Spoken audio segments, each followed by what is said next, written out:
શ્રી હનુમાન પુરાણ પુષ્પ 14। શ્રી હનુમાનજીનું રોમે રોમ પ્રભુના પુનિત સ્પર્શે પુલકિત થઈ ઉઠ્યું। રામજી તો રસ્સી હાથમાં લઈને કપીને દોરવાને બદલે તેનું બંધન છોડવા લાગ્યા। રામજીનું આગમન જીવોને બંધનમાં બાંધવા નહીં પણ બંધન મુક્ત કરવા માટે થયું હતું ને। રામજી રસ્સી છોડવા માંડ્યા એટલે એમને અટકાવતા મદારી બોલ્યો, રાજકુમારજી રસ્સી છોડશો નહીં, છોડશો તો એ ભાગીને જંગલમાં જતો રહેશે।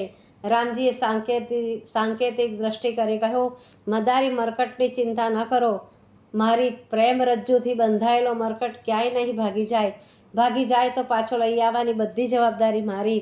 4-5 દિવસ પછી અહીં આવીને એને લઈ જજો। કપીનું બંધન છૂટી ગયું હતું એટલે રામજી તો ત્યાંથી સીધા દોડ્યા પિતા પાસે। ખોળામાં બેસી જઈ હળ પછી હાથમાં પકડી લાડથી બોલ્યા, પિતાજી, આ મરકટ મને ખૂબ ગમી ગયો છે, મદારી પાસેથી એને વેચાતો જ લઈ લઈએ તો કેમ? દશરથ રાજાએ મદારી તરફ જિજ્ઞાસાભરી દ્રષ્ટિ નાખી। મદારી બંને હાથ જોડી બોલ્યો, મહારાજ, 4-5 દિવસ સુધી કુમારો પાસે આ કપીને મૂકી જાઉં છું। કુમારોને કપીની ક્રીડાઓ ગમી જશે તો એ વખતે દામ વિશે વિચારીશું। કપીને કેળવતા તો નાકે દમ આવી ગયો છે। દશરથની અનુમતિ મળતા જ રામજીના રાજીપાનો પાર રહ્યો નહીં। મરકટ પણ રામજીના ચરણો પાસે ડાયો ડમરો થઈ બેસી ગયો હતો। રામજી પાસે આવીને મદારી બોલ્યો, રાજકુમારજી, આપ આ ડમરું લઈને વગાડો, ડમરૂને તાલે તાલે કપી નાચવા લાગશે। રામજી બોલ્યા, મારે એવી કોઈ જરૂર નથી, ડમરું તો મદારી બજાવે, હું તો એમને તાલીઓના તાલે નચાવીશ। આમ બોલી રામજી તાલીઓ પાડવા લાગ્યા। સમજદાર મરકટ તાલીઓના તાલે તાલે નાચવા લાગ્યો। મરકટ શા માટે ન નાચે? જગત આખાને નચાવનારો સૂત્રધાર આજે એને એકલાને નચાવી રહ્યો હતો। આવું નાચવાનું સદભાગ્ય ફરી પાછું ક્યારેય સાંપડવાનું હતું? મદારીના ડમરું કરતાંય રામજીની તાલીઓને તાલે વાનર વધુ નાચ્યો। જુદી જુદી અંગભંગી બતાવી, જુદા જુદા નયનરમ્ય ખેલી બતાવ્યા। મહર્ષિ વશિષ્ઠજી, મહારાજા દશરથ, મંત્રીગણ તેમજ કુમારો આ ખેલ જોવામાં મશગુલ બની ગયા।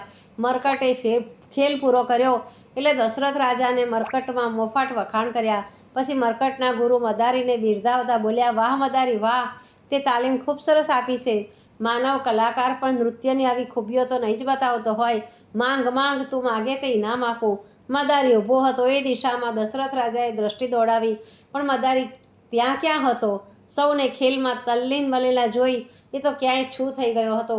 મહારાજે મદારીને શોધવા અનેક અનુચરો આસપાસ દોડાવ્યા, પરંતુ મદારી હોય તો મળે ને। મદારી તો મદારીના વાઘા ઉતારીને દઈ કૈલાસ ભેગો થઈ ગયો હતો। વશિષ્ઠે મરકટ પર વેધક દ્રષ્ટિ કરી કહ્યું, મદારી હવે આવી રહ્યો। મરકટને માયા છોડાવવા તો મદારી અહીંથી ચાલ્યો ગયો, હવે એની શોધ કરવી નિરર્થક નીવડશે। મરકટ પણ મૂછમાં હસીને મનમાં બોલ્યો, મહાદેવજી મને મૂકવા આવ્યા હતા, મારા આરાધ્ય દેવના હાથમાં મારો હાથ સોંપી ચાલ્યા ગયા, એમનું કર્તવ્ય પૂરું થઈ ગયા પછી અહીં શા માટે રોકાય? રાજકુમારો રાજમહેલમાં પાછા ફર્યા। મરકટ પણ રામજીની પાછળ બંધન મુક્ત બની ચાલવા લાગ્યો। રામજીની પાછળ રામજીના આવાસમાં પહોંચી ગયો। ત્રણેય ભાઈઓ પણ મોટા ભાઈના આવાસમાં આવી મરકટ ફરતા ઊભા રહ્યા। શત્રુઘ્ન કુમાર કપી માટે સુંદર રસદાર કેરીઓ લઈ આવ્યા।